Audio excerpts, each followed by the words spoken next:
Hello students, 11th class में हम chemical bonding and molecular structure chapter number 4 पढ़ रहे हैं। इसमें हमने properties of covalent bond, state of existence, non conducting, low boiling and melting point, solubility and molecular reactions पढ़ा है। Coordinate covalent bond और डेटिव बॉन्ड पढ़ चुके हैं हम इसमें। Lewis representation of simple molecules and polyatomic ions, और Lewis representation से हमने मेथड्स निकाले थे। Calculation of total number of electron, total valence electron, shared electron, unshared electrons, writing the electron skeleton structure, distribution of electron, ये हम पढ़ चुके हैं अब तक। जो हमारा नेक्स्ट टॉपिक है that is formal charge and it's calculation. हमें पता है जो मॉलिक्यूल होता है वो न्यूट्रल होता है और इसके जो कॉन्स्टेंट होते हैं वो एक चेंज कैरी करते हैं, ये चार्ज कैरी करते हैं और किसी पर्पज़ के लिए ये यूज़फुल भी होता है। फॉर्मल चार्जेस जो इंडिविजुअल एटम, जैसे कि ये पॉलीएटॉमिक आयंस के लिए बन सके। फॉर्मल चार्ज क्या होता है, अब सिंपली हम उसको सिंपल डिफाइन कैसे करते हैं। फॉर्मल चार्ज एक डिफरेंस होता है नंबर ऑफ़ वैलेंस इलेक्ट्रॉन के बीच में। आइसोलेटेड एटम्स के लिए जब वैलेंस इलेक्ट्रॉन लेते हैं वो वाले, और दूसरा नंबर ऑफ़ इलेक्ट्रॉन जो एटम्स को असाइन किए जाएँ लुईस स्ट्रक्चर में, तो इन दोनों के बीच का जो डिफरेंस होता है उसको फॉर्मल चार्ज कहते हैं। इसको जब हम लिखते हैं formal charge on an atom in Lewis structure, तो इज इक्वल टू आता है वो total number of valence electron on free atom, तो उसमें से माइनस करते हैं हाफ करके, जितना भी शेयर्ड इलेक्ट्रॉन्स होते हैं उनको हाफ से 2 से डिवाइड कर देते हैं, उसमें से माइनस कर देते हैं अनशेयर्ड। तो हमारा फॉर्मल चार्ज जो आता है that would be equal to V minus half S minus L. जो वी होता है वो नंबर ऑफ़ वैलेंस इलेक्ट्रॉन्स होते हैं, एस जो होता है शेयर्ड इलेक्ट्रॉन होते हैं, और एल जो होता है वो अनशेयर्ड वैलेंस इलेक्ट्रॉन होते हैं। तो अब अगर हम इस पर मतलब कैलकुलेट करना है हमें फॉर्मल चार्ज सल्फ़र के ऊपर HSO4 नेगेटिव में, मतलब हाइड्रोसल्फाइड आयन्स पे हमें S पे फॉर्मल चार्ज निकालना है। तो पहले हम उसका स्ट्रक्चर बनाएंगे। S जो है वो सराउंडेड होगा 4 टाइम्स O से, तो जो O के जो जितने भी इलेक्ट्रॉन्स होंगे 2-2 के पेयर में वो सब उससे सराउंडेड होंगे और हाइड्रोजन उनसे अटैच होगा। तो इसमें जो वैलेंस इलेक्ट्रॉन रहेंगे वो रहेंगे 6, तो V की वैल्यू आएगी इसमें 6। और जो S हम लेंगे शेयर्ड इलेक्ट्रॉन्स, वो S अगर जो S होता है सल्फ़र वो 8 इलेक्ट्रॉन्स को शेयर करता है, तो हाफ इंटू 8 होगा, और इसमें कोई भी अनशेयर्ड इलेक्ट्रॉन नहीं रहेगा, तो अनशेयर्ड इलेक्ट्रॉन की वैल्यू रहेगी 0। तो 6 minus 8/2 would be equal to 2।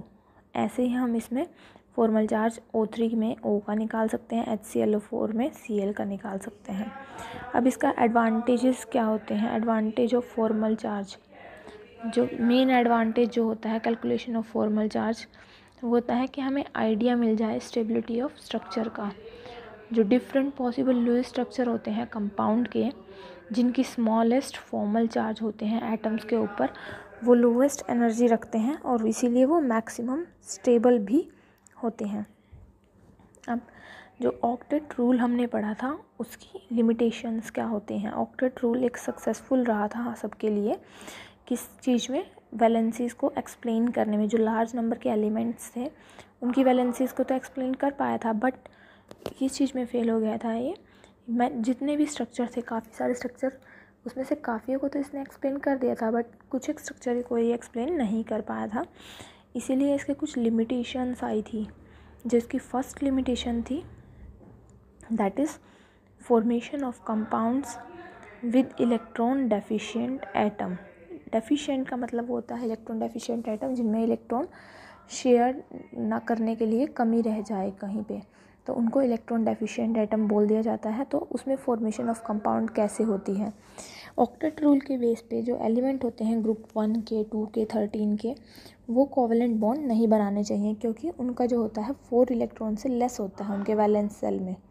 जब वैलेंस शेल में 4 इलेक्ट्रॉन से कम होंगे तो वो कोवेलेंट बॉन्ड नहीं बनाएंगे, और वो ऑक्टेट भी नहीं बना पाएंगे म्यूचुअल शेयरिंग से। इलेक्ट्रॉन्स की म्यूचुअल शेयरिंग करके वो ऑक्टेट भी नहीं बना पाएंगे, और इसीलिए जो है ये क्या करते हैं, कोवेलेंट कंपाउंड भी नहीं बना पाते। इनके कुछ एग्जांपल होते हैं lithium chloride LiCl, barium fluoride BeF2, BCl3, ये सब इसके कॉमन एग्जांपल्स हैं। सेकेंड है हमारा formation of super octet molecule, जैसे कि PCl5, SF6, IF7 ये कैसे बनते हैं। जो ऑक्टेट रूल होता है, अगर PF5 के केस में देखा तो वॉयलेट होता है ऑक्टेट रूल हमारा जो होता है, SF6 और IF7 के केस में भी। इनमें क्या होता है, सेंट्रल एटम जो होता है उनके 8 इलेक्ट्रॉन से ज़्यादा होते हैं वैलेंस शेल में। जिनके 8 इलेक्ट्रॉन से ज़्यादा वो वैलेंस शेल में, वो ऑक्टेट रूल को फॉलो नहीं करता। अब अगर PCl5 का हम स्ट्रक्चर देखें तो P के आसपास 10 इलेक्ट्रॉन्स होते हैं जो कि 8 से ज़्यादा होते हैं, और जब 8 से ज़्यादा इलेक्ट्रॉन हुए मतलब वो ऑक्टेट रूल को फॉलो नहीं कर पा रहा, और उसमें 10 इलेक्ट्रॉन आ जाते हैं। जब 10 इलेक्ट्रॉन आ जाते हैं तो वो वॉयलेट कर देता है ऑक्टेट रूल को। तो ये फॉर्मेशन होता है सुपर ऑक्टेट। ऑक्टेट से ऊपर वाले जो मॉलिक्यूल होते हैं उनको बोलते हैं हम formation of super octet molecule. Third point है हमारा formation of compounds of xenon. Octet rule जो होता है वो स्पेस पे भी बेस करता है कि जो नोबल गैसेस होती हैं वो इनर्ट होती हैं, बट कुछ रिसर्चेस ने शो किया है कि जो कुछ एक नोबल गैसेस जैसे कि Xe ज़ीनोन या फिर क्रिप्टॉन Kr, ये क्या होती हैं, ये बॉन्डिंग में पार्ट नहीं लेती। बॉन्डिंग के अंदर कोई भी हिस्सा इनका नहीं होता, और ना ही ये कुछ मतलब कंपाउंड बनाने में ये सिर्फ अलग से रहती हैं। फ्लोरीन के साथ, ऑक्सीजन के साथ, इनके साथ कंपाउंड बना सकती हैं ये सिर्फ, जैसे ज़ीनोन फ्लोराइड बना देती हैं तो XeF2 बन जाता है, XeF4 बन जाता है। ऑक्सीजन के साथ भी बनाती हैं ऐसे ही, ऑक्सीजन और फ्लोरीन के साथ XeOF2, XeOF4। फोर्थ जो है हमारा that is formation of odd electron molecule. कुछ सर्टेन मॉलिक्यूल ऐसे भी होते हैं जिनके ओड नंबर ऑफ इलेक्ट्रॉन होते हैं उनके एटम्स के आसपास। कुछ एग्जांपल जो होते हैं उसका वो होता है NO, NO2। NO में क्या होता है, 2 पेयर हो जाते हैं बीच में, जो दोनों इलेक्ट्रॉन होते हैं वो पेयर बना लेते हैं NO के बीच में।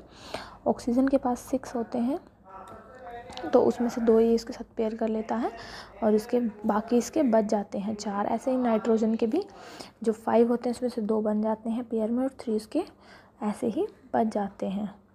फिफ्थ ऐसे ही हम NO2 का भी कर सकते हैं, NO और NO2 दोनों का ही हम कर सकते हैं इजीली। फिफ्थ जो हमारा पॉइंट है that is inability to predict energy change.